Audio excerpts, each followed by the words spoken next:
Yeah, my get try probably okay. I think we just cut it up on our Facebook page.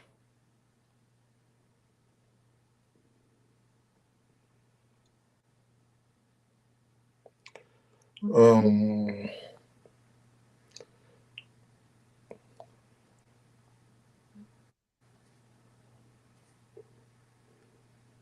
all right, there you go.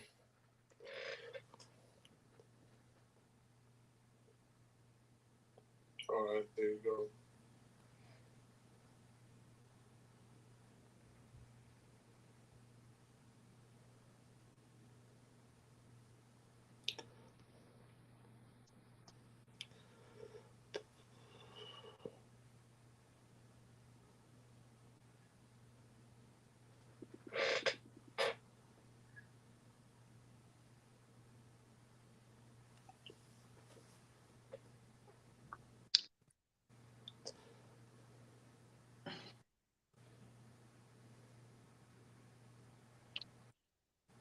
So.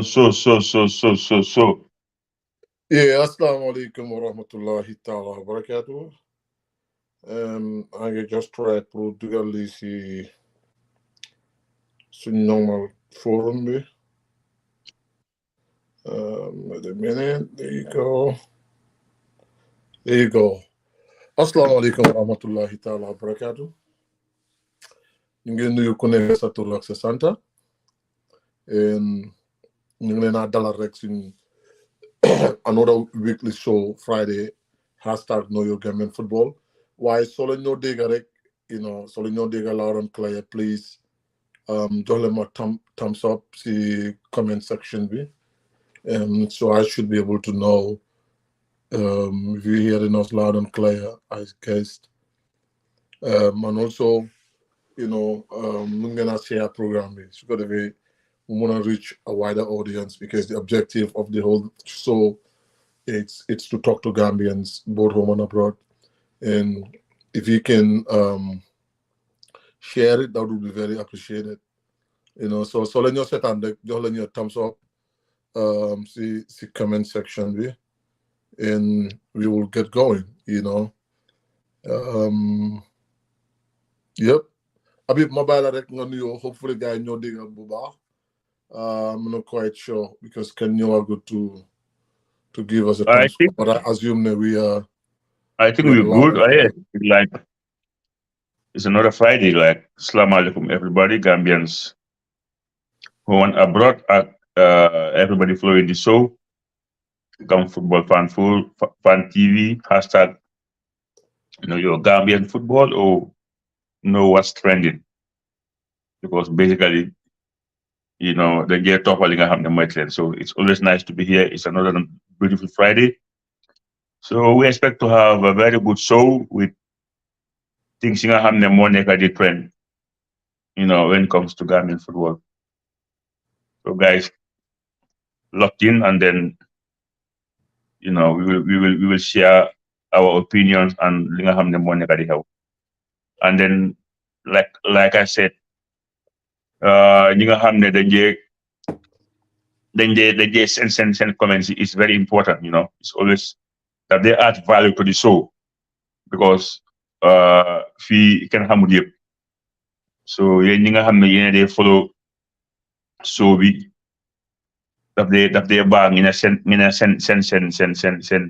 seen comments yi ak opinions yi ak things yoo xam ne xëy na ñun sax mën nañ koo parler sometimes soo leen ko indee si comments in the comment section rek dinañ ko post si screen bi, and then we will also talk about it. So yeah, noonu la fa demee. Abi Dereje, thank you very much, Ibrahim Gay, Seiruba, Musa, Mahmoud Fay, appreciate and Kotorop, for your hour being here, part of this show, week in, week out. Lolu, it's Nyoko Boka, no opportunity to sit here and wanted to share our thoughts. But this is Ifi Gambia. If everything is going right, what we would have done is to come and encourage the authorities to keep going because it's right. But if it is going wrong as well, you know, then know what try to look at the pros and cons the objective is to make sure that our football is it's developed to the level we all deserve. Habib, balaa ñoo dugga si show bi dinañ make a quick rundown of the second division season in the Gambia Football Federation National League 2. Interesting results this week, and then I knock out the briefly, and then we're gonna go through the table.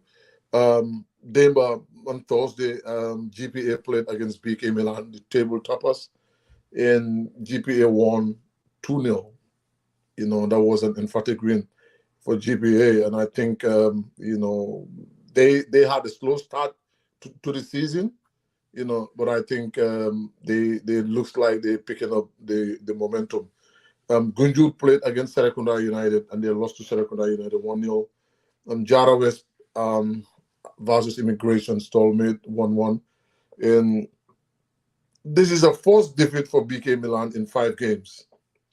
In those 5 games they won 2, draw 2 in a row, won, and then lost yesterday to GPA.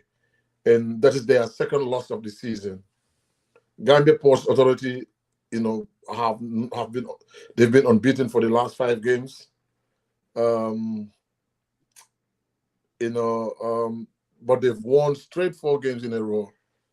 Guess what? That took them to second position to 22 points, whilst BK Milan is on 24 points. Gambia Dutch Lions on 20 points. Hearts on 20 points. Latrikunda United on 18 points. Hawks on 17 points. Hawks has not won a game in 5 games. In fact, then draw 2, lose Bena in between, and then draw another 2 again. Then followed by Elite United on 17 points. Canifing is on 16. Medina FC also on 16. RSL Talinding on 14. Ouagadougou on 16 points. Talinding United, RSL Talinding on 14 points. Gunjur United on 14 points. Serekunda FC on 12 points. Immigration on 12 points. Unique Global on 12 points. Jara West on 11 points. Serekunda United on 9 points. And Jam City on 8 points at the rock bottom. Second division, Habib, it's shaping up really, really, really good. Wow, it's really shaping up. This names some teams coming up. They have a slow start. But I think basically loolu mooy the nature of a league. League moom noonu la. Like this team dafa start very slow and then later mu catch up. I think that's exactly what's happening with GPA. Knowing fan lañ commencé ak the number of draws guy amoon. They were lacking goals, and finally they find their mojo. So they are winning, and they put themselves in a very respectable position. So, like I said, like affaire si moom fekk mu daw tuuti league bi di moom mu daw they gis gap bi dafa start to create teams will pick up from later in the league. So scores are interesting. Wow, that was a good win for GPA playing against the table toppers BK Milan. So it's still early. Two points. Yeah, it's still early days. Like I said, Liga Menola teams they hit from differently. So if so many maintain winning from back, I think you have a chance to make it in the top 2 or top 3 or top 4. You might have a chance to qualify because teams most of them their objective is to come back to the first division, especially GPA, BK Milan, Elite, Hawks. Ñooñu yëpp they are household names, so they want to come back into the top tier. And to do so, you have to be consistent. Why? Still now it's the first round, so we expect to see how teams will play in the second round. Even though I'm not sure how many quality, maybe they might like to do some. They might have some adjustment, bring in some players So some teams might be better sana come into the second round because then you have chance to add new players or register extra players. So Lulu, sometimes they want to change the dynamics of the league. Some teams are because right now am na ñu ma waxal ñoom ñu ngi they lack strikers, ñeneen ñi ñu ngi am problème with defenders, ñeneen ñi ñu ngi am problème with goalkeepers. So we will see what will happen come the second round. But so far so good. Even that team, the Dutch Lions, they are very, very, very, very hard to beat. The man they follow, they have a way of playing Sana. I think they can cause upset in the second round. So far so good. It's looking pretty enjoyable because man, like I said, man, I enjoy the leagues. I enjoy the second division more than the first division because in the second division, Sana, you always see goals. Goals of them, I 5-4, they get 3-2. So and football. So big is talent and goals. I think you have to wait the second division because most of the time in the first league, coaches are very very close on. They rather go home with a point. They get defensive top. Why second division is always very very nice, very nice to watch. Always exciting, talent, pace, everything. So like I said, like second round between these teams in normal, ñan adjust. Ak ñooy maintain sen level going into the second half of the league. Right. That is going to take us a little bit down the pecking order. Following Corona Kumasi, but in the Suma Helasi how West Coast, one of the referees, Munsi Regional Referee Association, Ibrahim B. Kamara, who passed the EMA yesterday and which sucked the footballing,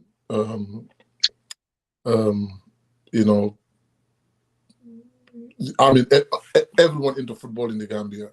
He's Thomas, a very, very reliable human being, very consistent and very good, and very passionate about the job. And Nge Profit Orek, the condolences to the West Coast Regional Referees Association and also to the Gambia Football Association in the demise of young Ibrahim Kamara. May his soul rest in peace, Habib. Wow, Sana, Lulu, a very shocking news. Very, very, very sad news. I think Gambians, women abroad, yep, ñu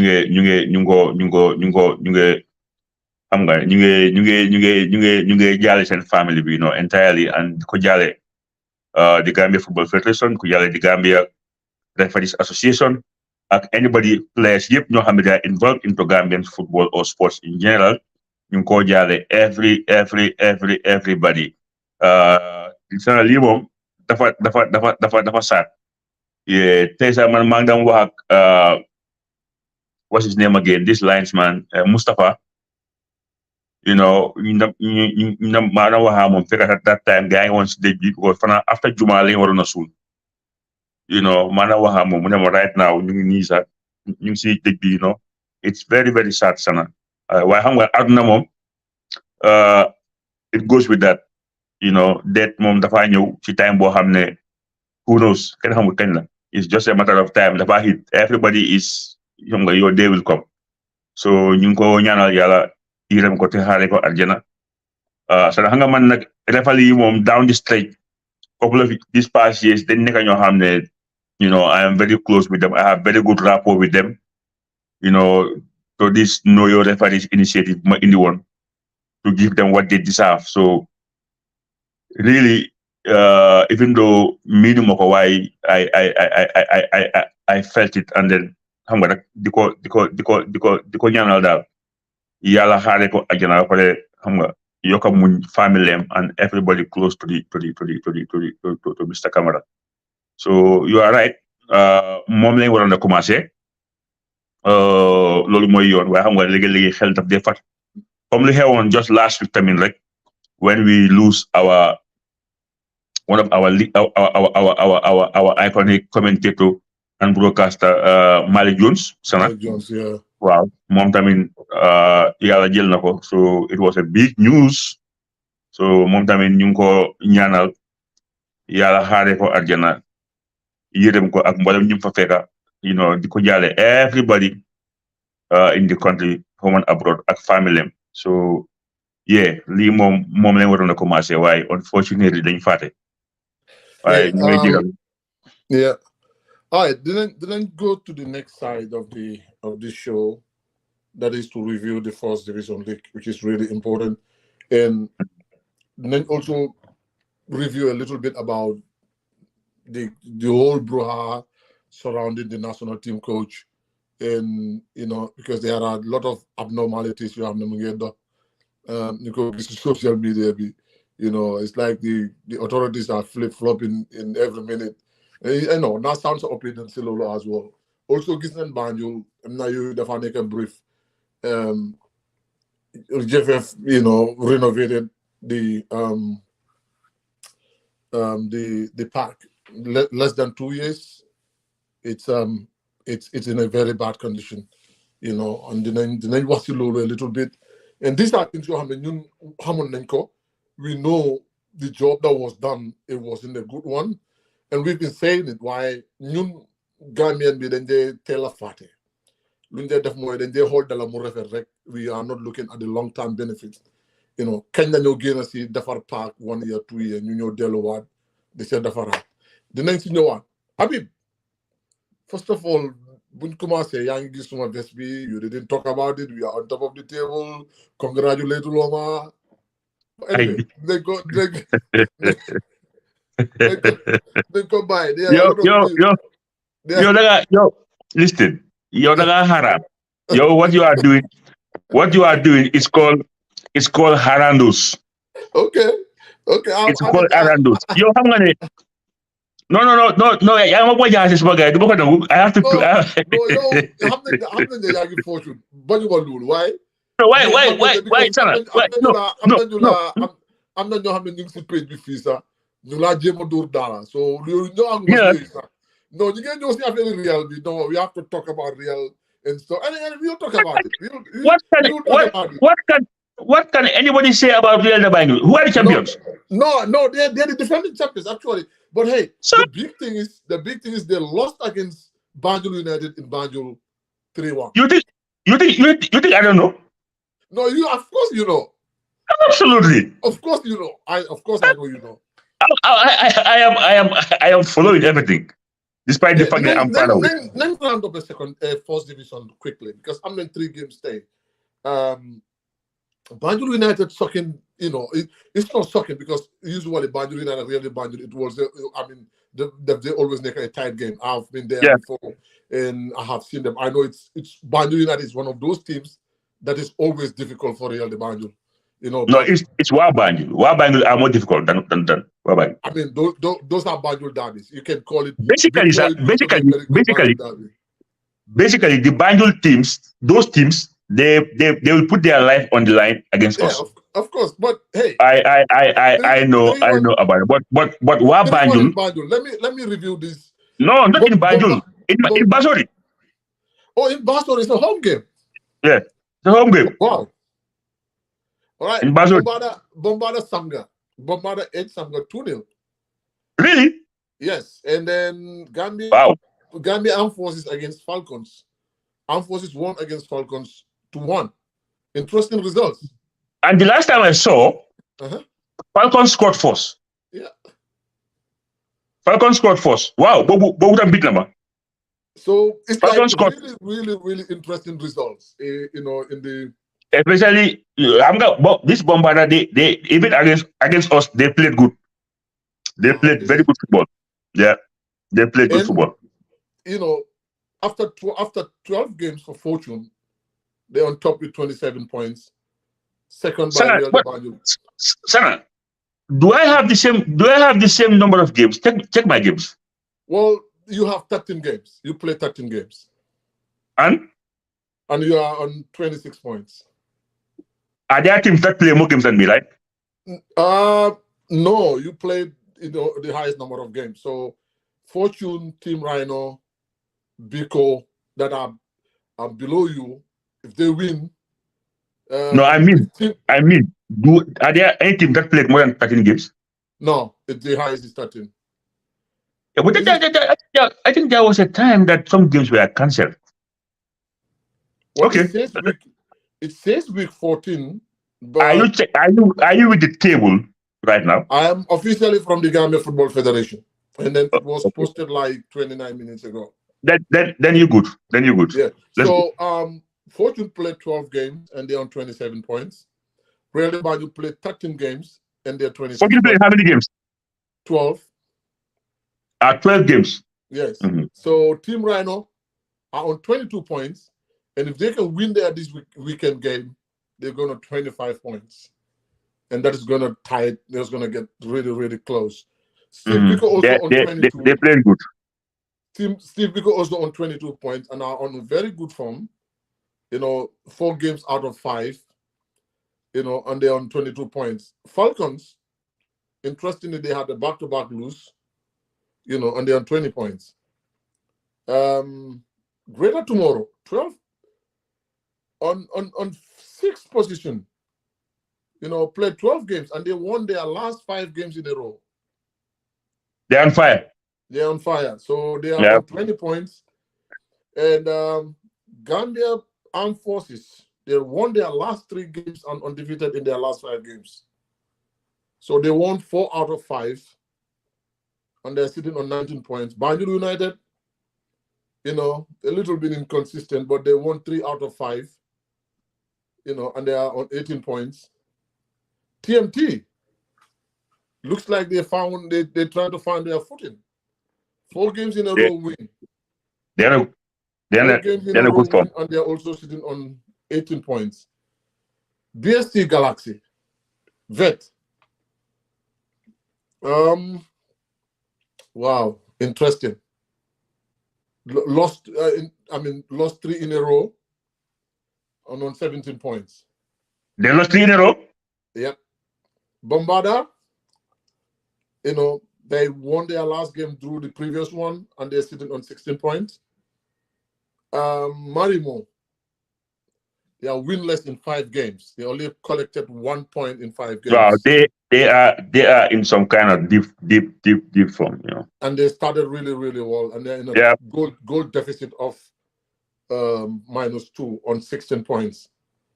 And Samda, they won 1 in 5. They're struggling. 12th position. Brikama United, 1 point in 5 games. They're struggling. Out of 15. Ilaki, 9 points. Wabanjul lost 5 games in a row. Yeah, they are struggling. 9 points. Walidan lost 5 games in a row. On 6 points. Interesting. I just want to send this to Nyasi. Coach Nyasi, my friend Nyasi, you are always, whenever the Elder Banjul is losing, you are out there commenting. I saw you everywhere commenting, giving teams props. Even today, I know you will go and comment on Banjul's page, saying congrats. But I think you have to be worried about your Brikama boys. They might relegate war. Before you are busy thanking teams that beat the Elder Banjul, you should worry about your team. Sateba is falling apart. Huh? Look, what happened? Look, don't put your loss and you wanna. No. You know, Sana. I am a sportman. Man, lose dumaje yengal. Yeah. Lose dumaje yengal. How? In fact, I was talking to some of our fans on our WhatsApp group because they lose their head. They lose their head because I'm not going to text when I get WhatsApp. Aziz, no, I'm using one phone. Anybody with I'm using one phone, so I cannot check my WhatsApp for now. Okay. So yes, I think what happened for my team, I think we are currently on a poor run in terms of consistency. But what I wanted to ask, because what do you think is the problem of Real Banjul of No, there's no problem. Consistent. There's no problem. Is there a player movement in between the season? Yeah. As always, the fair play part. That's one. Uh, Number two, we also have some injuries. One of our best midfielders, man is out injured. Temom, Baina Helne, Mom, Skybu Ganyo, Samba Diallo, the maestro. Ki nga xam ne moom mooy the anchor of our team. Anytime ñu am mu gaañu, dañ dee am problem. So I think we got some few injuries, and then no. Let's do justice to ourselves. Balajo waha Real de Bajo. Before we talk about Real de Bajo, let's talk about Fortune. No. We are not talking about Fortune. We will talk about Fortune when they play. We're talking about today's scores. But irrespective of Luhel, they're still gonna be on top because they play 12 games and they're still on top. Before League B start, we have to start from the top. No, before League B, no. Don't change our program schedule. Our program schedule is not about talk about the league so long. It was a roundup, and we move. No. Before we talk about Real's problem, Fortune is. No, we agreed to. We don't change the plan. The plan was to talk about the scores and move. We have issues to talk about. But before the league start, I told to people the team that should win the league, in my opinion, is Fortune. Okay. I said this from the beginning. And I told them, I've seen the team, I've seen the setup, the encouragement. Everything with Fortune now is on track. The players are motivated, they're happy, they're experienced, they are familiar with the team. For me, you ask anybody, I told them from the first week that the team that convinced me that they're gonna win the league is Fortune. In fact, I wasn't expecting Real de Bajo to start the league strongly, if I'm honest. Because we have so many young players in the team who are not very experienced. So I was putting my bet on Fortune to win the league. And based on how Samga were last season, I was also thinking that they're going to put up a fight because Samga were playing exciting football last season. They were brilliant. You understand? So I was thinking that they will also give a fight. I wasn't expecting Brikama to be this poor, to be honest, but it happened. But for Fortune, it was a simple take for me that they're gonna be the team to beat this season. In terms of the everything around the club is fantastic. In terms of like I said, the investment the club is doing, the support, the merchandise. And then the players they also added in the team the quality players. So for me, seeing Fortune playing good football is not something new to me. I expected. In fact, I was shocked that they start playing very, very slow. But currently, you could see that they find a formula and they have a striker who is always inside the D scoring goals. He doesn't need to dribble anybody. He just have to be in the right place at the right time and tapping goals. So Mustafa is in the form of his life. He's enjoying his football. So I think everybody around the club, Fortune, from the fans to the owners, should be excited. And then seeing how Fortune has been transformed, you expect them to be where they are. Now they are the powerhouse of West Coast region. Unfortunately, they have overtaken Brikama in terms of everything. Even though Brikama are the biggest name, but what Fortune are doing right now as a football club, every football club in West Coast region want to be like them in terms of the establishment. They established their club. So this is the result of doing the right thing. They spend money, they're doing the right thing. So they're out there. If you look back and ask where is Walidan, where is Hawks, and all those household names, and you look at where Fortune are in the past couple of years, it's total investment. They invested in the club. Yeah. They invested heavily, and we all know that investing in Gambian football is next to losing. You are losing profit. You are not making profit. So it's a big sacrifice for them to invest in the club heavily. Yeah, and but they also like putting up good strategies because you get export players outside the country, so one can assume they're getting something in return out of it that they're applying back into the yeah, but team.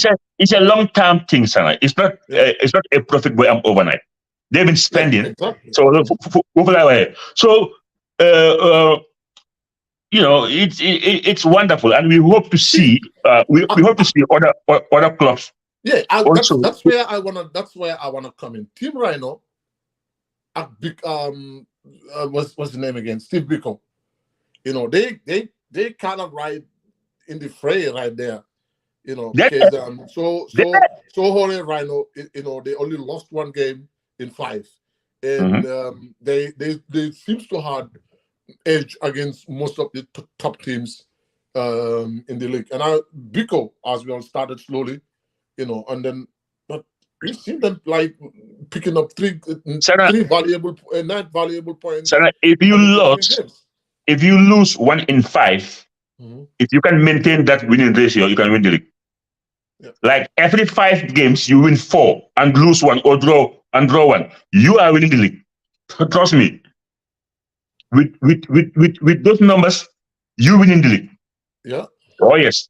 Oh yes. So Yeah, yeah, I think a real struggle will give opportunity to Biko Team Rhino absolutely, at Biko, absolutely. I think just for to us, pop. we know what we are supposed to do. We know it. We know our problems, but it's not a major problem. Like it's like, for example, right now we lose 2 of our best players. We lose our striker. Our number 1 striker has gone, and our best player so far in this season, Yudajan, has also left.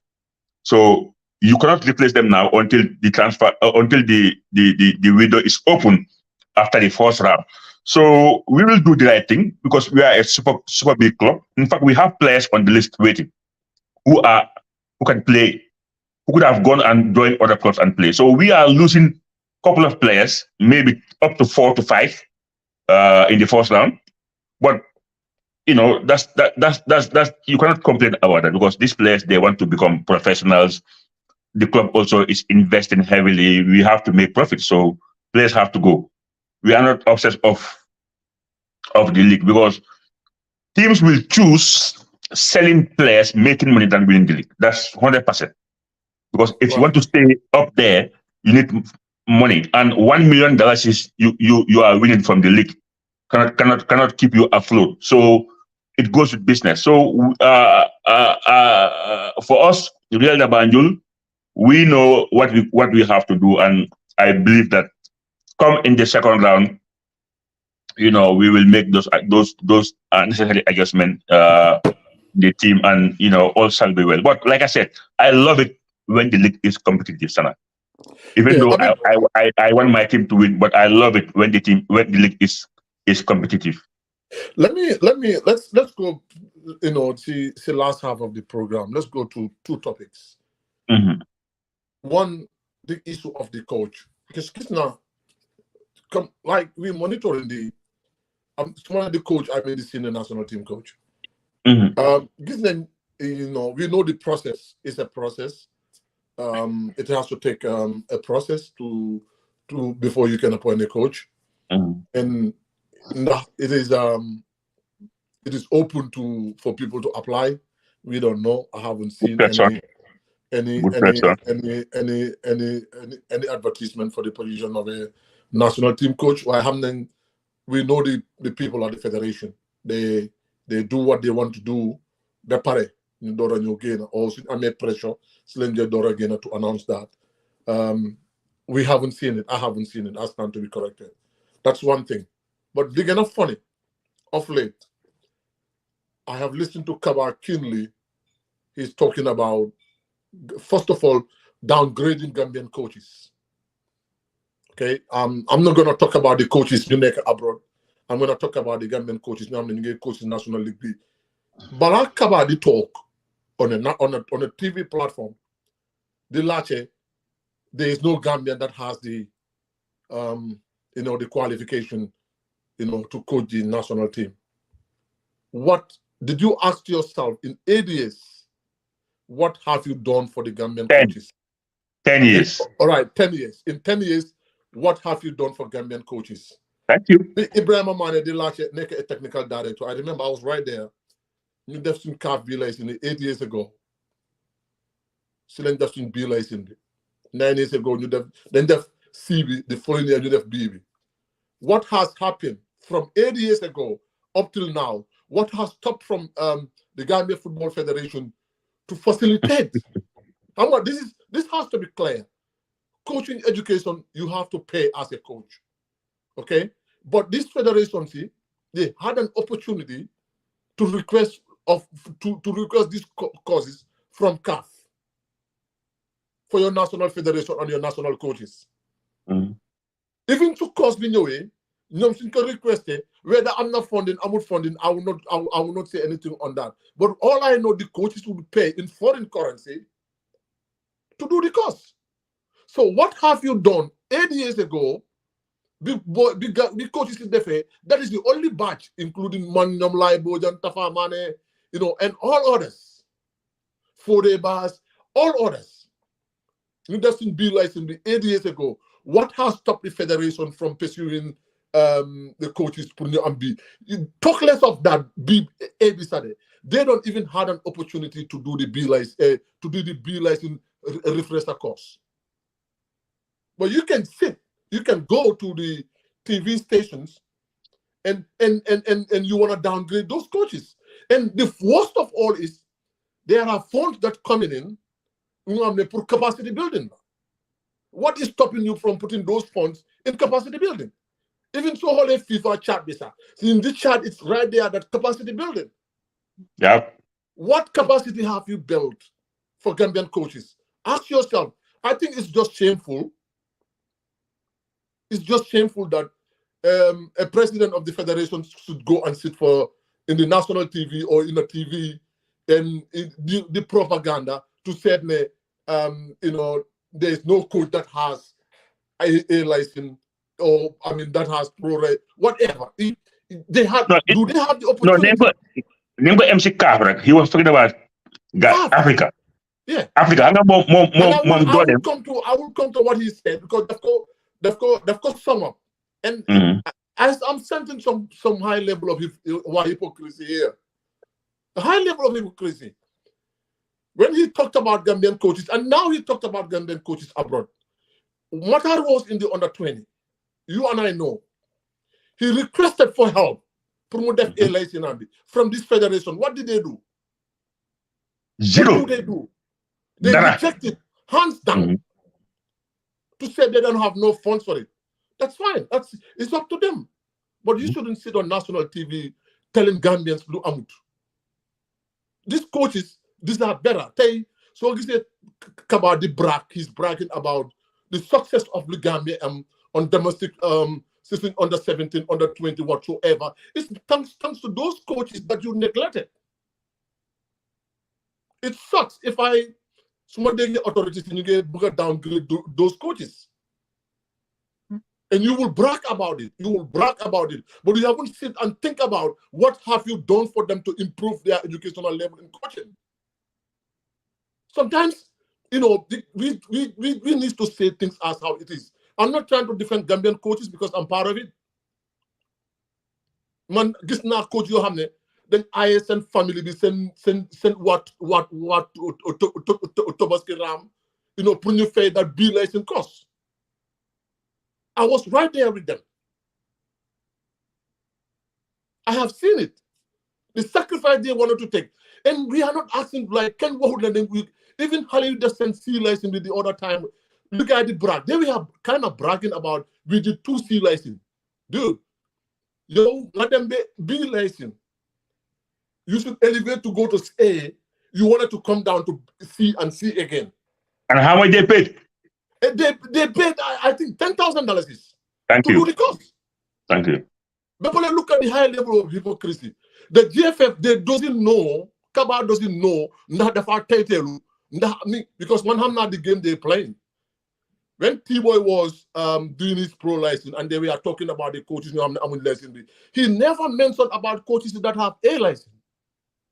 until we backfire, things will backfire, people come out to tell Gambians what Kaba said, amut. I'm not coach you hamne am nañ a license. Si leen door di twist wax bi. Ñi naan ne T-Boy sax mu ngi def pro license. You don't even know that T-Boy almost completed his pro license. And T-Boy was mad because I saw the post. T-Boy made a post about it, and he made a very, very, very good post. But guess what happened? After 10 minutes or so, the post was down. And now, Magis GFF Dibina, Sisen Facebook page, wanted to take the credit of T-Boy's education, which is surprising. Who are you trying to please here? Who? Sarah, I don't get it. Sarah, you know what's funny? We know a lot. We know a lot. We know a lot. The only reason Kaba was trying to mention T-Boy on that interview was taking credit. Ñoom failing T-Boy. If they cannot afford to say it, Failing T-Boy. What have you contributed? You should then what Gambian, what have you contributed in T-Boy's education? Failing T-Boy that you understand. Mansa, I don't even know how comes T-Boy can put that post down. It's beyond me. No, I wouldn't put it down. Sarah, media. We will say it as it is. Yeah. If they wrote something against me, my feeling it's not true. Madam out there but put a post, I'm not putting that post down. You understand? But because Kotoy, this is what they do. They lack all Rab Lawau, Hambasuni image. They were not look at what Amu. You're failing T-Way. You're failing T-Boy. You're failing T-Way. And Sana, what I've been saying this on numerous programs. So the GFF president, nga talk the one Gambia amuñ coach bu am CAF A license. Te yow being the GFF president for 10 years, you should be ashamed of yourself for saying that. It's like mama neka suma kër di wane suma doomi jànguñ te I am the father. What have you done? If you go to the FIFA chat, capacity building. Not only coaches, there is nothing in Gambian football in terms of capacity building. They improve from refereeing to coaches everywhere. So you also have it on TV, amunko. And you can improvise as the president. It's a total failure on your side. You should be hiding, but because of when pulling a Gambian coaches, now they want to downgrade all the Gambian coaches when they are not good enough, because they already have plans of bringing coaches or having them. So boom backfire because you need to talk at informations. We have pictures, we have facts. So when you start to post, he went again on a different platform, because right now we are into election because Kaba platform. But right now it's like we are into election. Everywhere is going. It's just funny. It's going because this now so right now people are privy to information. So it's not true. They are exposed. And Khalifa, your warlaw nekudi. So when they post pictures, they couldn't say anything. When I posted that picture of Idi and Iniesta, the impact I knew it.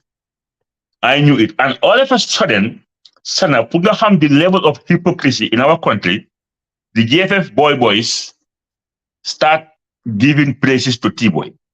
Yeah. All of a sudden, T-Boy is the guy, T-Boy is the savior, T-Boy is the game. And what they're trying to create, they are creating a competition Bohamne is unnecessary. No, and then T-Boy and Idi, they are brothers. ñooñu, they are brothers. So for those hypocrites trying to bring that narrative, let that lie down. ñun duñ dee compare our own people. Yeah, ba pare comme ñu clear leen rek Habib. No, I'm clear foofu ba ma fàtte. The reason why I'm saying this, ñun team Gambia lañ. Anything Gambian we support. Muy T-Boy la woo, muy Badembo la woo, muy it doesn't matter. The only reason why Idi was trending more, because Idi more neka mooy coach.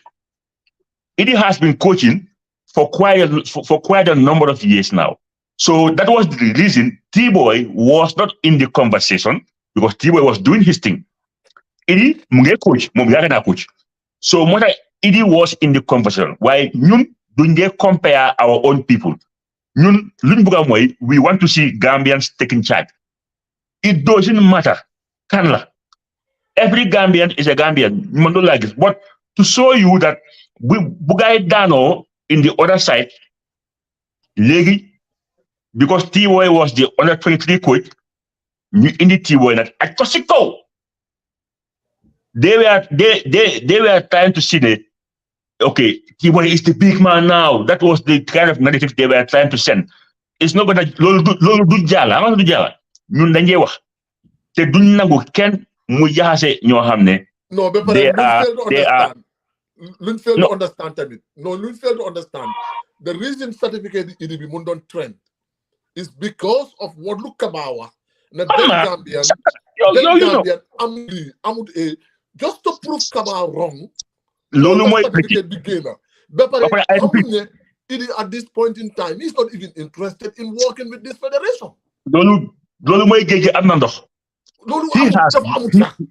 He has no interest, zero interest, because one, you ask a good question, Sana. Kan moo digga GFF mu def a pressure pour wane ne they are looking for a coach and people are allowed to apply. And as I know, man xam naa ne yow xam nga ne there are people applying already. It's not open. Even T-Boy sax wax na ko. There is nowhere fi waxee ne people are allowed to go on how to call it, apply. Waaye ñun xam nañ ñun xam nañ ne am nañu apply, but the fact of the matter Sana mooy the only reason why Idi was trending and all that is because we are responding to what Kaba said. And said one, a guy was telling me, some are saying we're doing a PR job for Idi. No, they don't know. Which is also fake, because man personally, for the past couple of years, for the past 3 years, I have been posting about Idi. Because dama lucky ma ama mom personal rapport, but Idi is not a guy ko xamne he will tell you what he's doing. Man mako dey like, bro, lu xew fo tolu? Man mako dey wone, bro, I need this. Idi amul time. He is not even on social media, I guess. Nekku sa on social media. He's so only on WhatsApp la de nekk from time to time. So Idi amul time for PR. Gis na ñi wax ne Idi is wow, Idi hey, Idi is not on social media, guys. No, boy GFF ñoy wax ne dañoo foog ne they thinking that okay, the reason why they're talking about T-Boy Idi, because people are trying to do a PR job for him. That's not the case. No. The case is the reason T-Boy Ibo's Idi certificate was trending. It was very simple. Man, I'm not certificated in coaches license, but because they don't want it to be posted. Yes. So I'm not gonna post it. So yes. For T-Boy, so taking a PR job, this platform gave a PR job to T-Boy than any other Gambian coach abroad. Thank you. Farabu on su fekkee ne am na sax fekkee ne PR am na sax te man du ma defar T-Boy PR and I'm not gonna do for any other Gambian coach a PR job. I'm gonna let them be given a job based on merits. Sir, I'm happy to work on Lulu because si Gambian coaches T-Boy lañ gën a am fii on our platform, and then they like how far we always ask T-Boy how far. So for those boys ñi nga xam ne they want to get job at GFF, I'm telling you loud and clear ñun nekkuñ boy anybody ñun utuñ job Idi man boo gisee man luckily I call it luckily suma digante Idi is not even football, it's family. So man Idi suma mag la depuis mo play nawetan, so am nañ that rapport suma ko bëggé call dama ko call. So luckily dama dé wax ci media. So suma gisé muy improve dama ko dé bro send me, I ask Idi even sa bu mu nekké fini bu mu nekké Greece, I have to beg him. I said, bro, please send me your pictures while you are working. I asked for it. It takes me a month. It takes me a month to get that. I keep reminding him, bro. Hey, bro,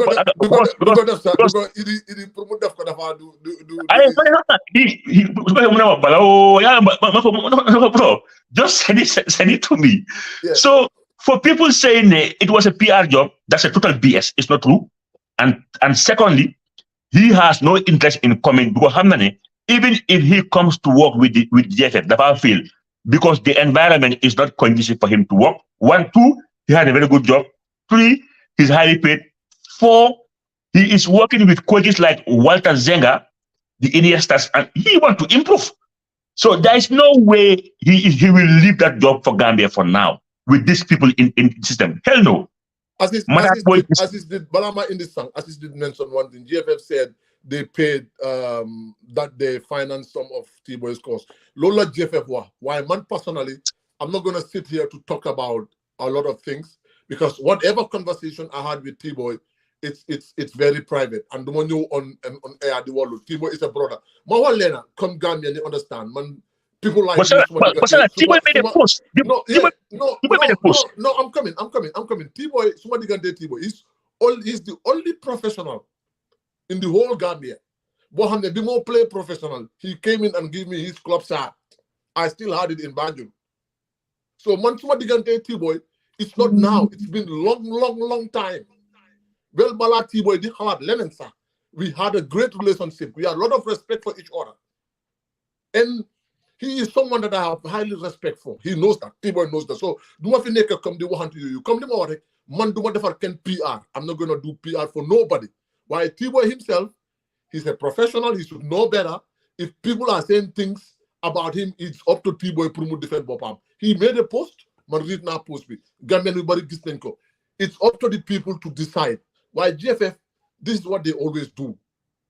How T-Boy probably, people is working with the federation, so they can advise, okay, don't do anything against the federation. But sometimes we just have to say the truth as how it is. That is how we can all get better. That's how we can all get better. You don't have a tendency of if you criticize, once you criticize it, one of them, then he hates us. Come on, when are you going to allow people to share their opinions?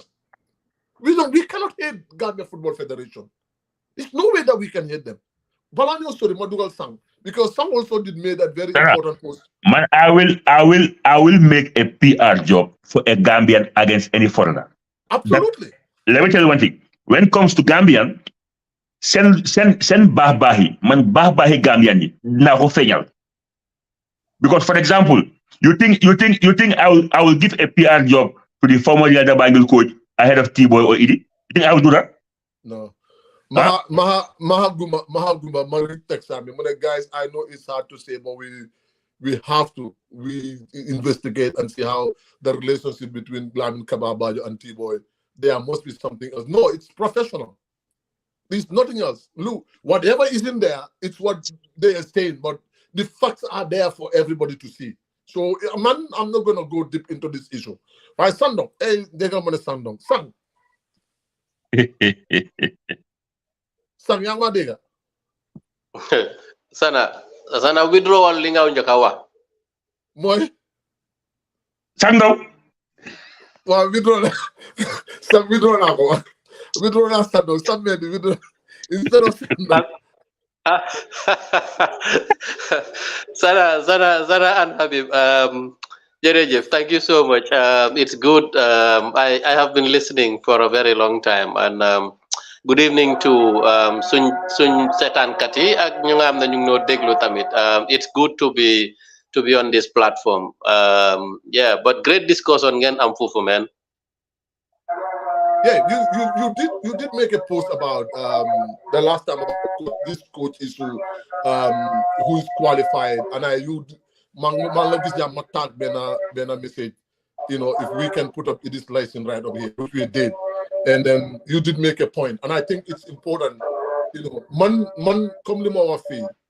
If Kaba should sit on national TV, try to downgrade Gambian coaches, I think it's something that Mohammed and Kora set up. And the Gambia I know you're gonna come there, but man the Gambia Football Coaches Association, they are sitting down. They are sitting down and not say anything on this issue. They can't even defend their own Gambian coach. Wow, Sana man foog naa ne statement ni Kaba Bobo was incomplete, and that is his own fault, huh? Because nit ki soy wax, you don't speak openly, and open your statement to different interpretations.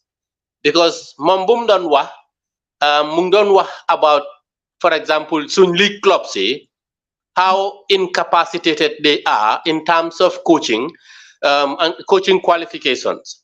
I like the fact that you touch on what have they done to improve the coaching quality, the coaching education in the Gambia since even when I was coaching, there were preparations for a B-lines in CAF B-lines in course.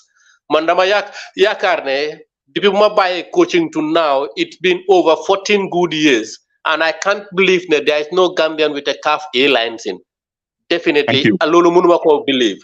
So for the fact that he was talking about that, and then he mentioned that there is no Gambian with a CAF with a A license coach, it's open to different interpretations. So we all ran at it because we were at this moment talking about who is likely going to replace Tom Samphe.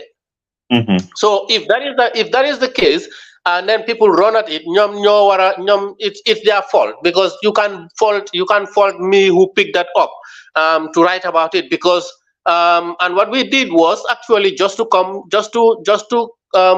prove to the world that of course there are Gambians, and here is one who is happy to share his certificate that he has an airlines in coaching course, and it's a UFA airlines in coaching certificate. So we ran at it. I can tell you that I had a call from the authorities, asking whether my post is actually in relation to Nyoms and Covent, and whatnot. But yeah, but we had a good discussion about that. And when you making statements in public platforms like this, be as concrete as possible and be as factual as possible. So the reason why I am gonna blame the Coaches Association for not talking better is because the Coaches Association, they should have set the record straight. That of course, we have a dossier of Gambian coaches, and we know the level of Gambian coaches both home and abroad. We know their qualifications, we know their portfolio, and here is a list of Gambian coaches in Europe, coaching in different areas who have had this qualification. Ki lila am, ki dafa am pro, ki dafa am A licensing, ki dafa am B licensing, ki is working on his pro licensing, ki fi stage bi la neka. Now, quite apart from that, what is the role of the technical department of the Gambia Football Federation?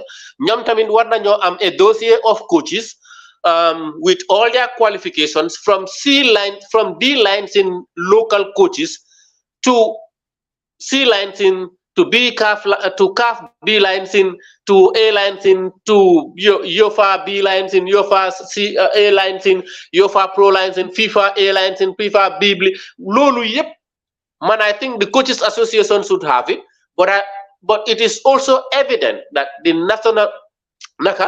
technical department of the Gambia Football Federation want to that statistics of Gambian coaches, where they are, what they are doing, and their qualifications. So if the GFF is looking for a coach, ñoom sa war nañoo mën a recommend to the GFF now we have this amount of coaches who have this qualification and they will be very much fitting for this particular job.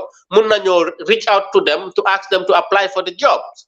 Loolu dafa is the work of the Gambia Football Federation, but also for the technical department.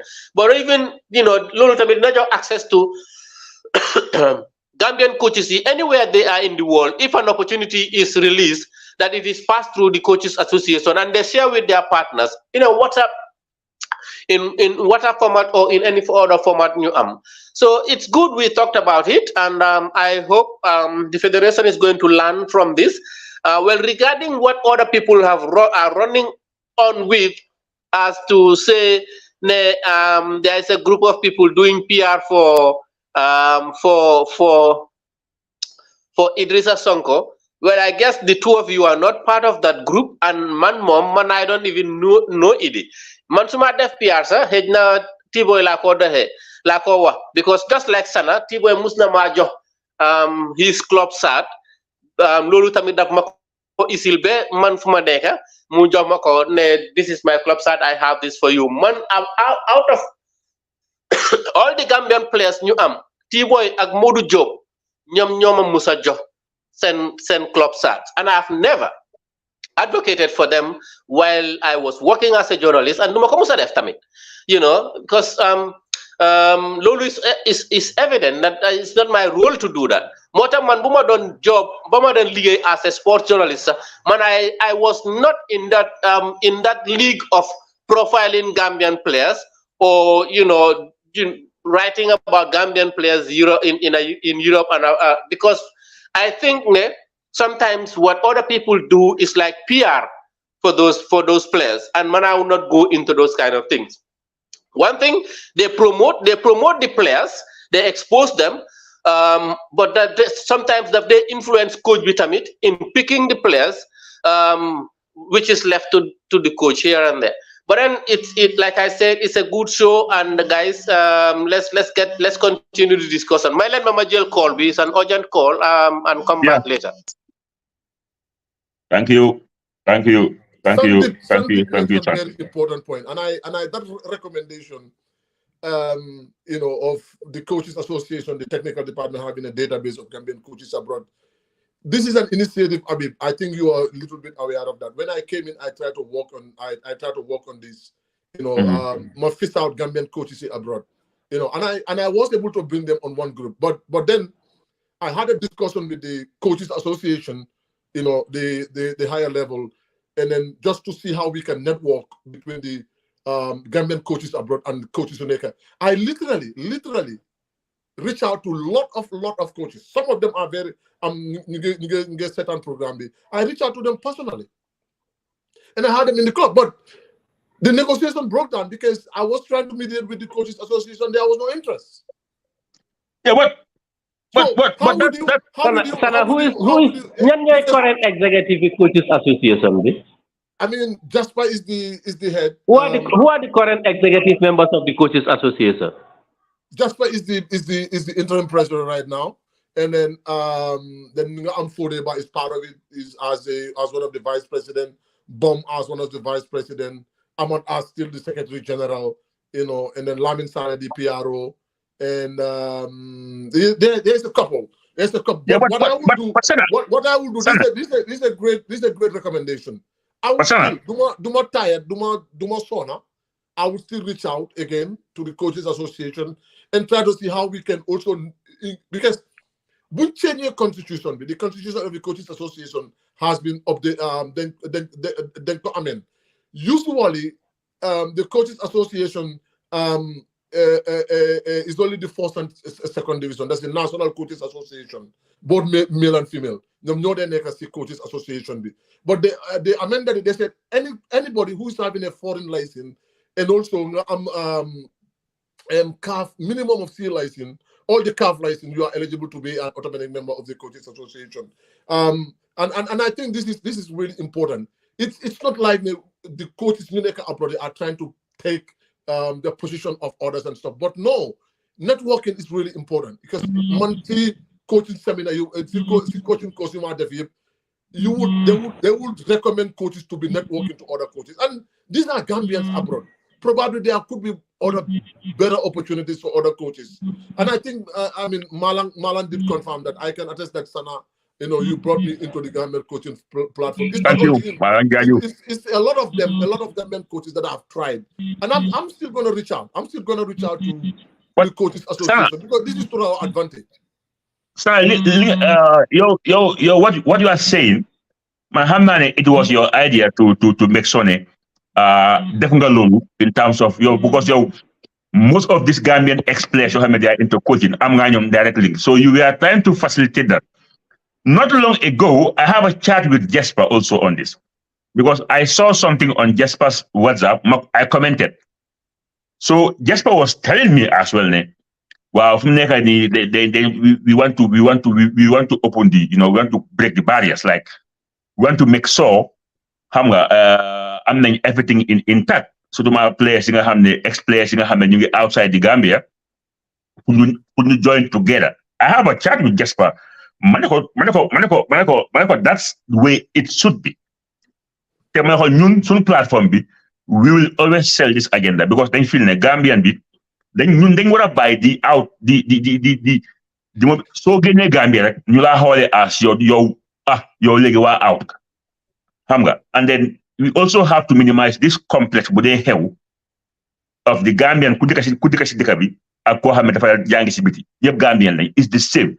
So I think bringing them all in one platform, it's just gonna make it better because key mungi out in Gambia.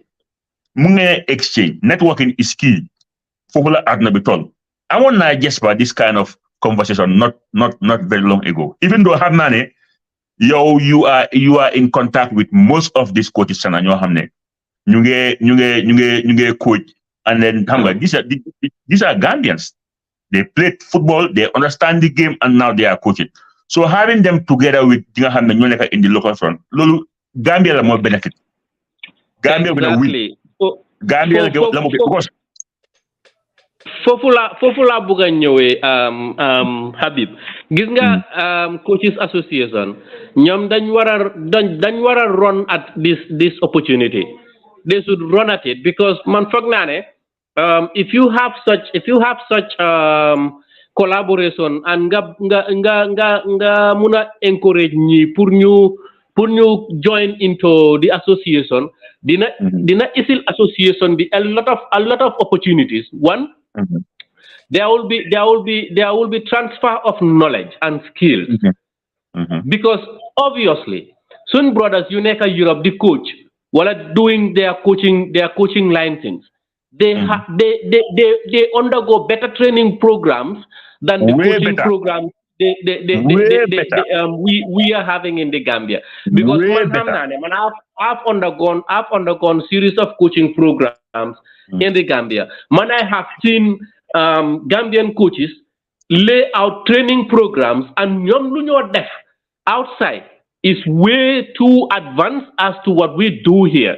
So no, for example, if you have a Gambian coach coaching in America, coaching in Sweden, or coaching somewhere, and he's coming down to the Gambia, you linga wara def as an executive of the Gambia Football Coaches Association is to encourage him to come with some training materials while Munyo hold a 3-day workshop with Gambian coaches on how to defend, how to lay programs, how to do this, how to do Lulu knowledge transfer lam ñoo isil, and it will have a big impact on our Gambian coaches. Ñu bëggu ta jàng ñooñu duñ nangoo dem ci platforms yooyu noonu because am na ñoo xam ne Gambian bi am na ñoo xam ne dañ dee mën a teel a gis seen boppa waaye ñu bëgg a jàng ñooñu dinañ mën a jàng loolu dinañ mën a jàng a lot from those coaches waaye those Gambian coaches tamit they will learn a lot from Gambian football. So with that, they will be able to put together maybe a program. Bo xamne dina dimbalé Gambia Football Federation wala Gambian football in general. So I think Jesper and his team and Sana you should be in the forefront of this. Whether ñi dañ la xolé benen bot wala dañ la xolé ñaari bot, you should be in the forefront of this and don't let our Gambian coaches to be discouraged because you're trying to push, but there were some bottlenecks here and there. You should continue to push a lot more so that we have this body of coaches working together as partners. So maybe at some point some exchange visits of Gambian coaches to go to the clubs that these Gambian coaches in Europe or America are coaching.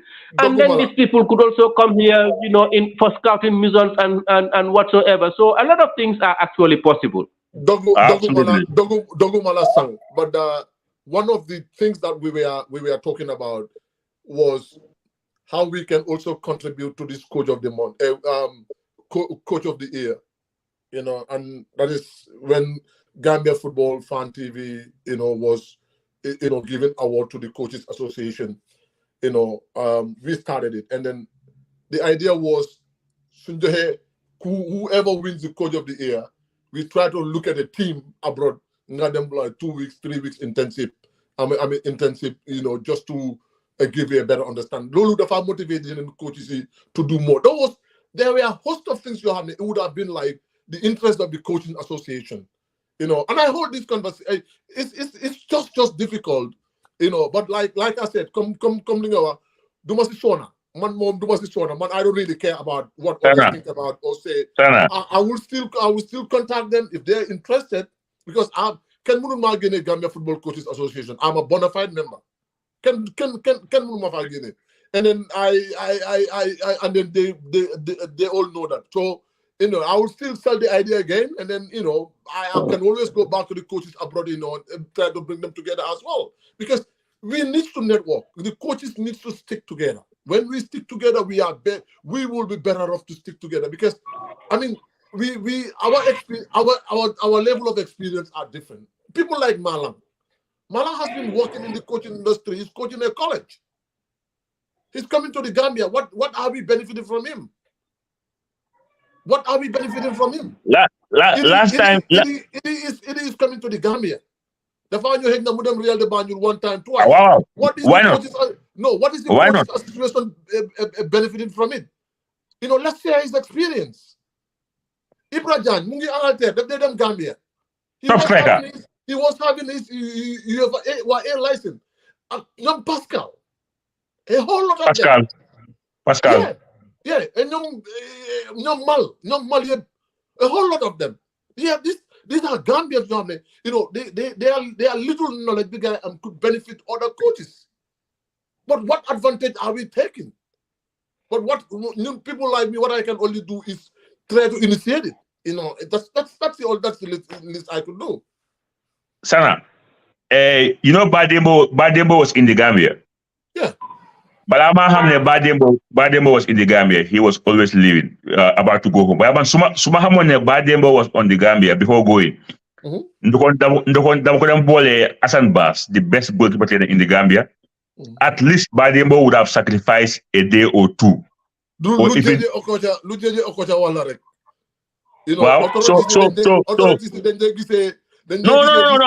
As a threat. Authorities. When call Hassan Bass, New Array, Badembo would have given us 5 days of training. Even Sasunyo I feel we are going to the beach. We're going to the beach, and Hassan Bass will invite all the goalkeepers. Badembo will give them some stuff. Even 5 days, they will learn a lot from Badembo. Why? Unfortunately, Badembo was about to go home. But the problem of the Gambia Coaches Association, independent kumom sababa the way Sahalat. Unfortunately, that is not the case. They are answerable to GFF as their bosses, and GFF is not gonna happen.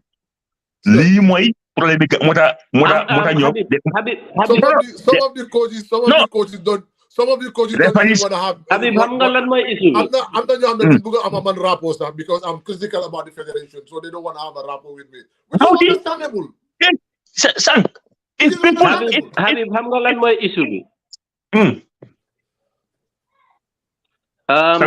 Gis nga Gambian bi Gambian bi daf dee gender elig. Now lu tax ma wax loolu noonu mooy most of these coaches yëpp ñu ngi ay either an under 17, an under 20, or an under 23, or to be embedded in the national team. So ñoom because xam nga li dee cause loolu tamit li tax gars yi duñ dee wax fédération buñ am dañ I think usually the leadership dañ dee petty too much. Because if Sang is speaking against you, doesn't mean that Sang hates you and wants you to fall. Sang is saying things because of what he thinks are wrong and what he thinks is right, that when we do them, we might be better. So while speaking the federation, the people in leadership, dañ ma gis ne man suma waxe I am against them, kon su guys suñ amé an opportunity duñ ma ko jox. Then that means many people will shut their mouths up because can do buga wa because ku nekk buga opportunity. Only know xam ne they believe in their competencies or believe in their qualifications and education. Te gom yàlla te xam ne yàlla moo dee jox nit place. ñoom rek ñooy bugg di wax. Man, I have been saying this for a very long time, even when Sana was there. Now, the Coaches Association, they are toothless bulldogs. Because Coaches Association, send members dinañ violate seen right, dinañ leen jël, duñ leen jox contract, duñ leen jox appointment letter, duñ leen ba pare di leen fay xaalis bu ndaw si national team bi, ba pare Coaches Association bu leen war a taxawal, duñ leen taxawal. But the thing is so that in itself is a big problem. Problem you could cause ñun suñ demee ba egga yenn position Gambian coaches yi dañ dee ber suñ boppa. Man, I have been part of the executive and I know what I'm telling you. Suma la waxee ne most of these national Gambian coaches am using national teams they were not part of the Coaches Association. They don't pay their dues. They are not registered.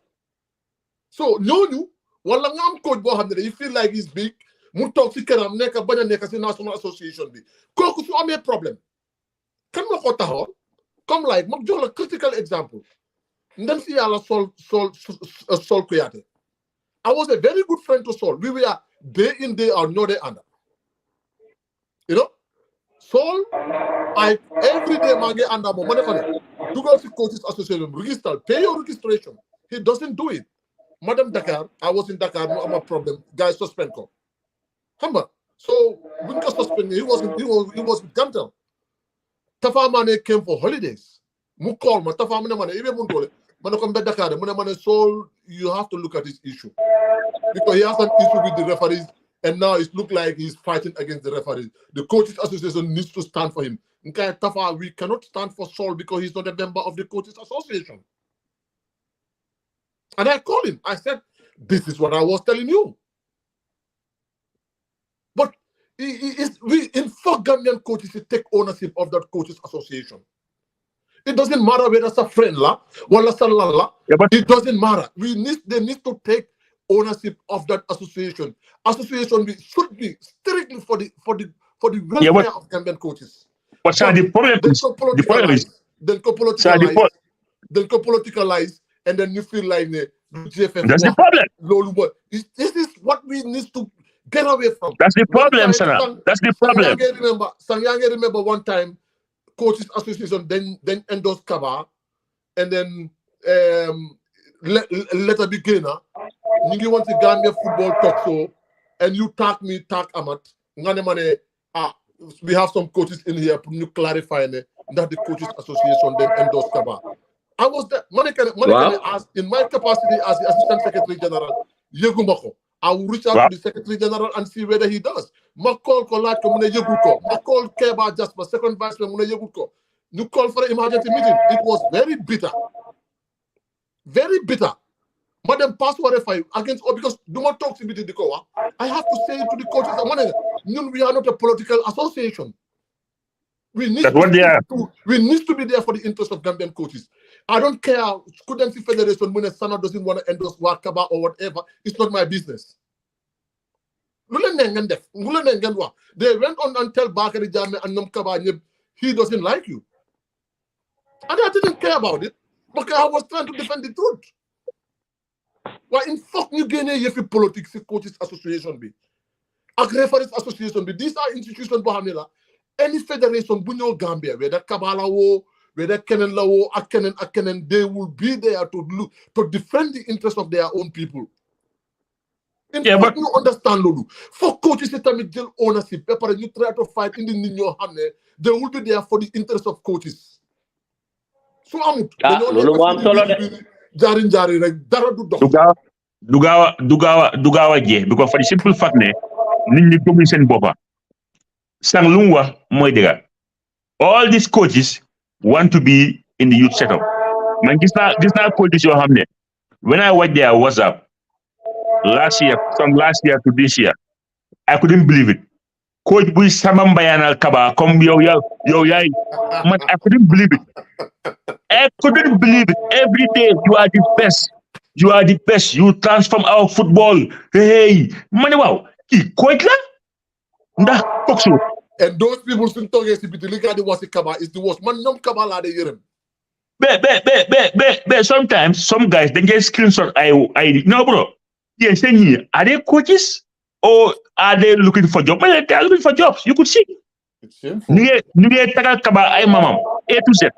So if we have people like those people, you never see executive of the coaching association center. What do you expect? They want to go to AFCON. They want privileges. They want you all in. You know, that's all what they're looking for. Don't you? I'm in time for progress. Take this sana. Fake changing Lulu. These coaches, they will be in the same level, doing improve. Mota mansana. Bumadame begis nyanyo de jangal sun coaches si license. Mane wala. Now I know why our coaches are not improving. 20 years ago, coaching. 20 years ago, coaching.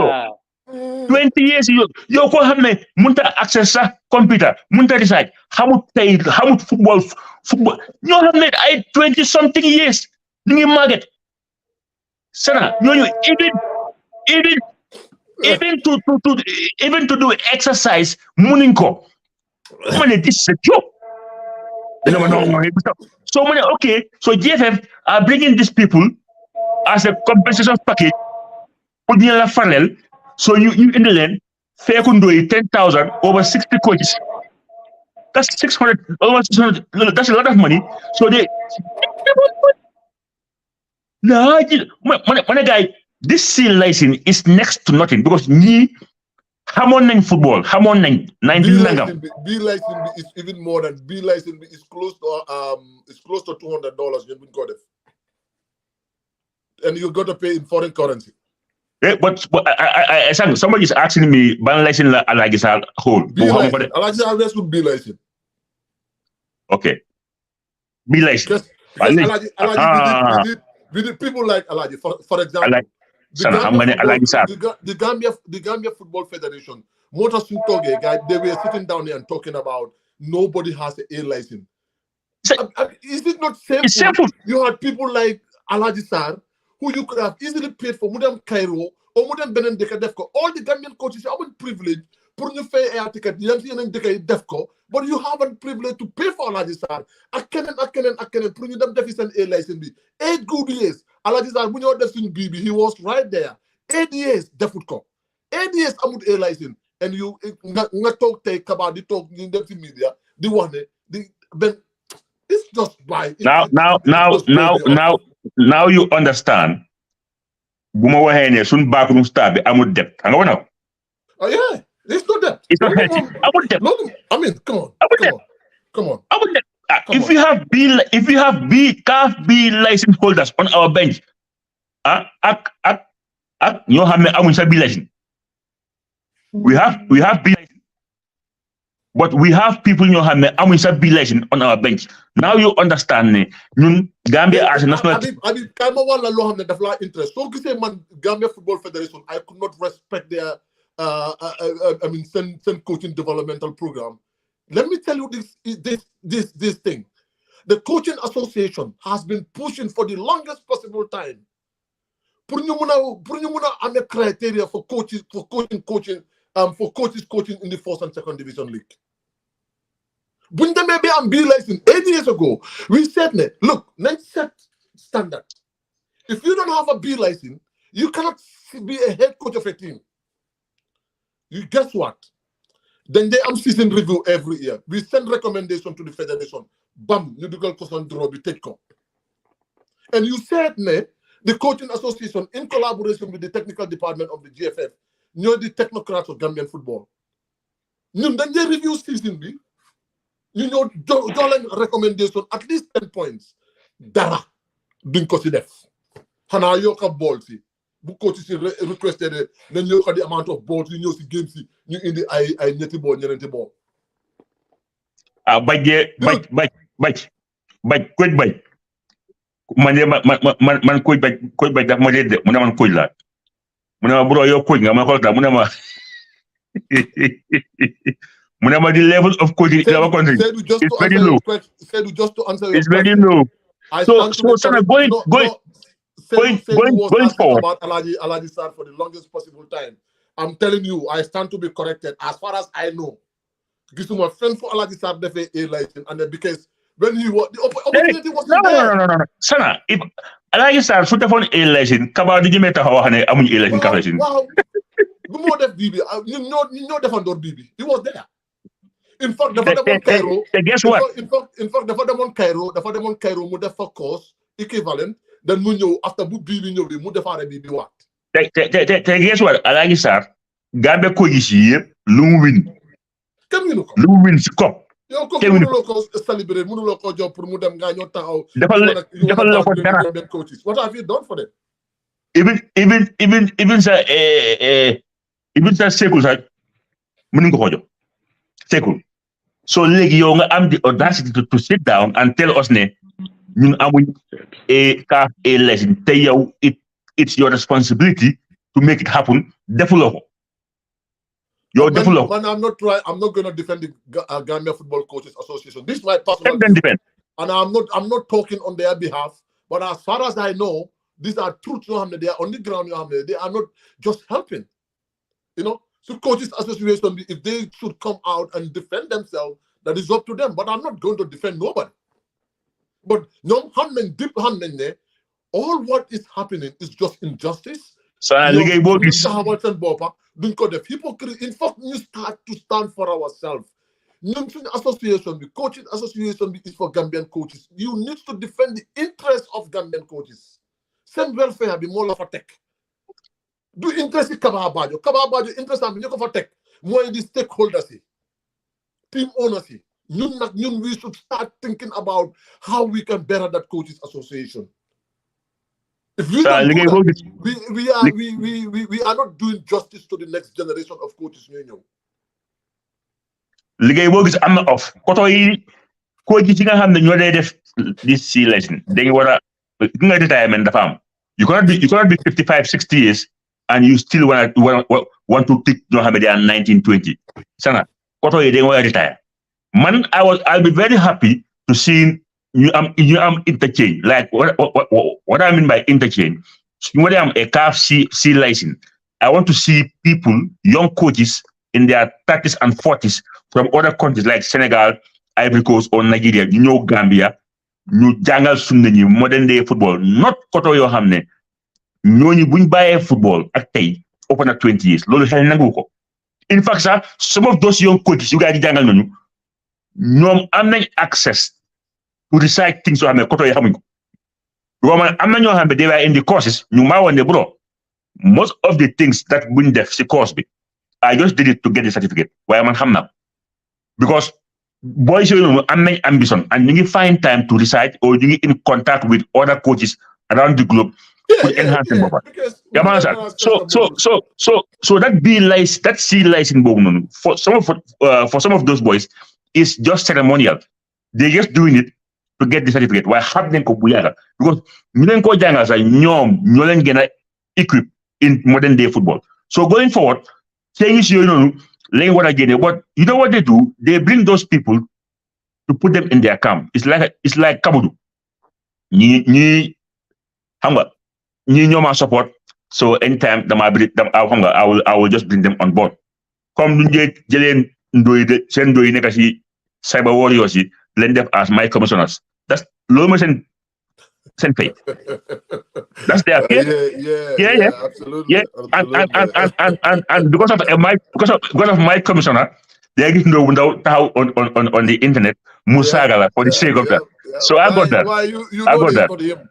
You know that it's not him. He's trying to defend the department called Jordan. So everybody can be a cyber warrior, but will you have the same energy when you face the guy? Hell no, you don't do that. I mean, you know, we have to look at the bigger picture. We have to look at the bigger picture. Gambian football is like soon we get developed. In what sense? What sense? You are not trying to improve the coaches. Henna, you are trying to do the referees every year. You are not trying to improve the administrators. Sana. What are you improving? Those coaches are responsible of grassroots football. Gambia as a country. Sang is a teacher. Ngabu government do a FTI, fast track initiative into our education system. Let's start to have auditions. There is no common entrance anymore. You understand? Since that happened, legi halei yangatun because it's fast track pass law you going. So what legi the same thing is in the football. So you want good coaches, you want good administrators, you want good. So what do you expect? You produce bad students. Is that simple? So coaches nekundi janga the right way. So what do you expect? So ana majata journalism then am fast track. No, sang damadewa hagayami sang lawone sang is the most difficult teacher on planet Earth. Man guy what you know. Pass exam sang. Come kudwa heavy. All right. Homework upon homework. Sang la lulu. That's fast track. I'm telling you what I know. I'm telling you, guy, this now new joy in sang. You have a sang. I know. Sang, I'm not Sambova. Sang I'm not kena kumako johon. Journalism la buga janga. Bete begena ele small way Yo, sana danga fone man suma haji fo me blanga because sangula wane so ñewé ñun problème dépasse nek suñu bobu ak other social activities so ko boye jaga danga do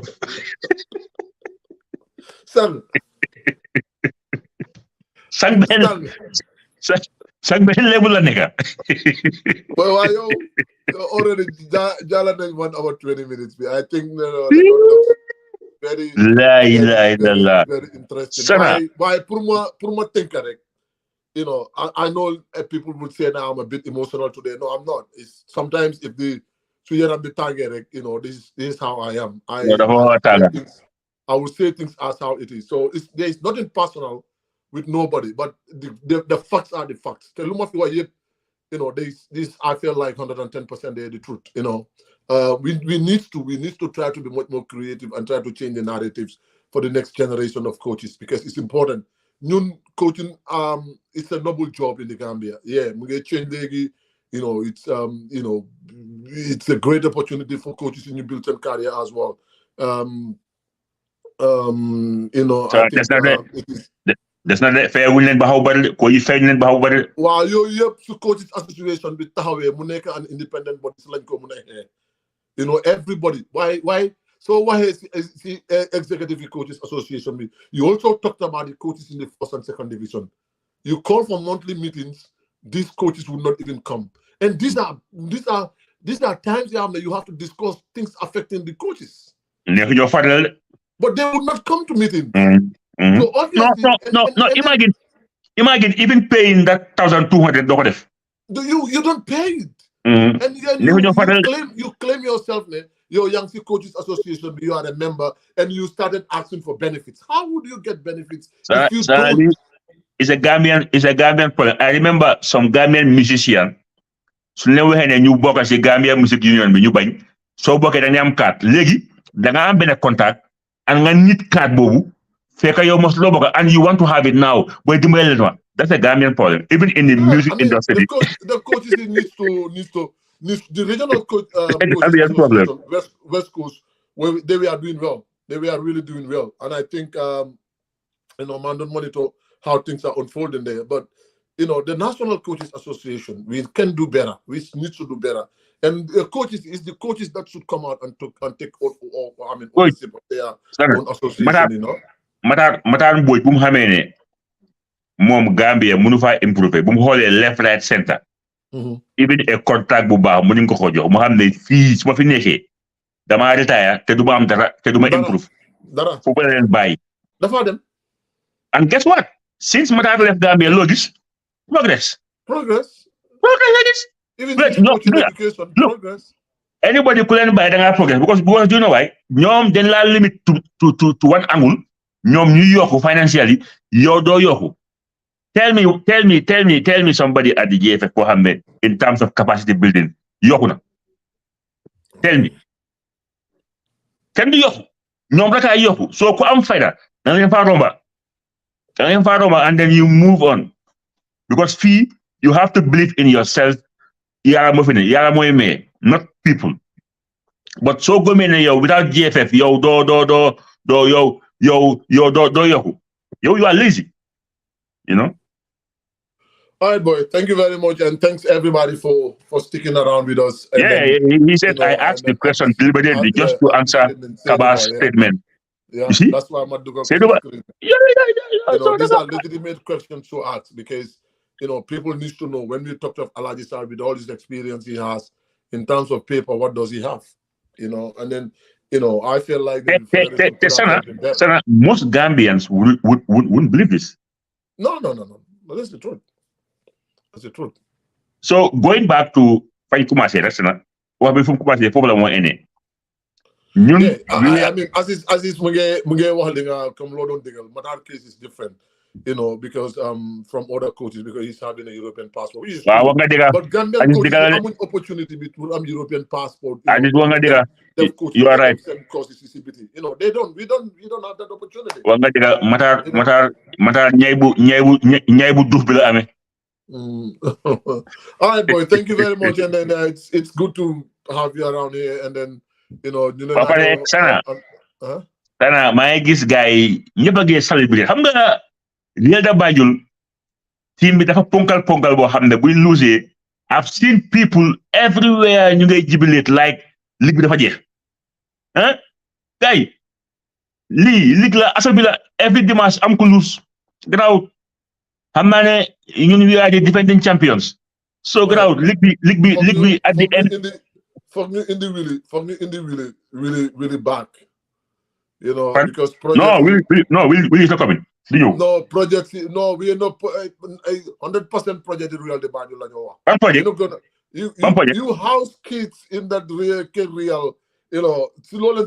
We want to know. Gambians want to know.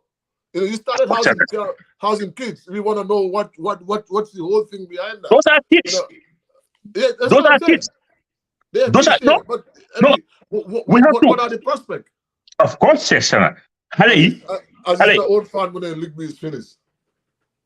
Hi, your league is finished. Last year, long last year, why last year you won?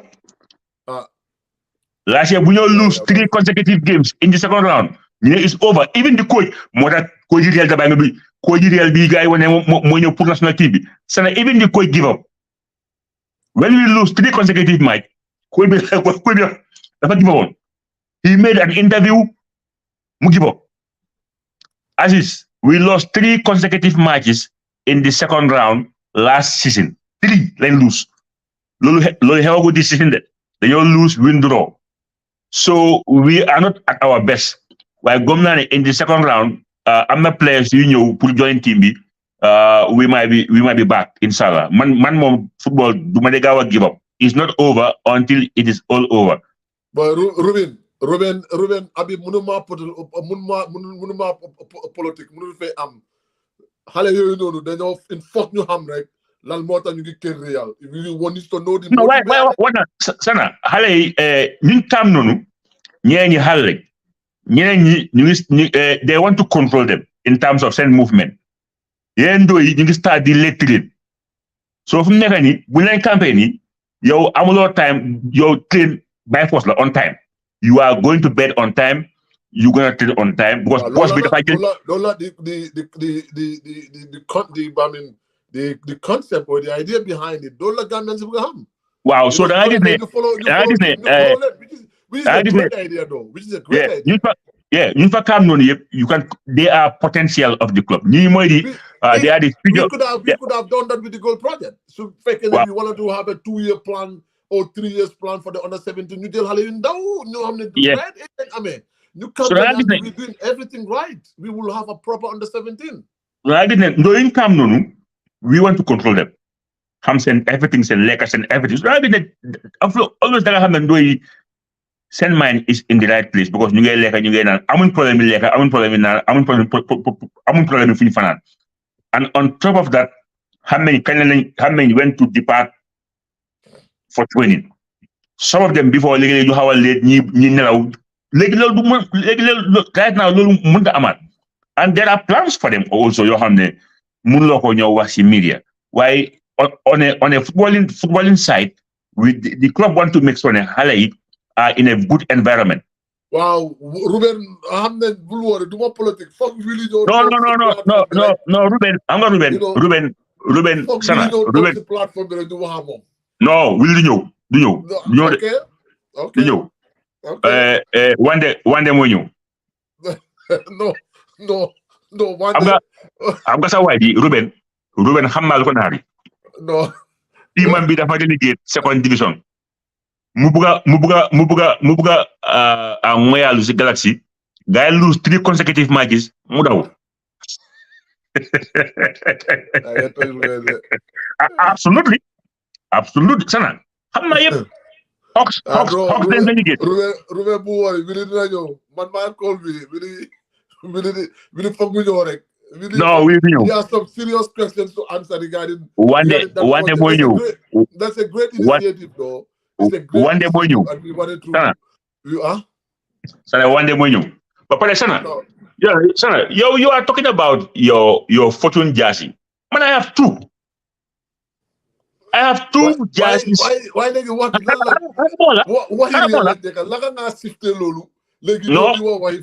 No, Maggie so I want to tell you, Mangi am nyari fortune jersey XL from Asan Dur, brand new. You have the Axel Gutsiman. So Axel Gutsiman Lalmo in the topic Lolu. You get what's the real Axel Youth Project be. You know, really know guys shift what in the because so we must start liñ waxoon about the show da nga ko violate raw fortune te bokk si woon yaa fi raw fortune so léegi dama laa woon ne maa ngi am ñaari vest from fortune from the president Assane Ndour doon na ma ñaar home and away sat yoo xam ne accept ci man Ruben mu ne change na team mu ne moo ras ñoo bokk team la di sukur ras no ras Ruben, thank you very much, guys, and have a good one.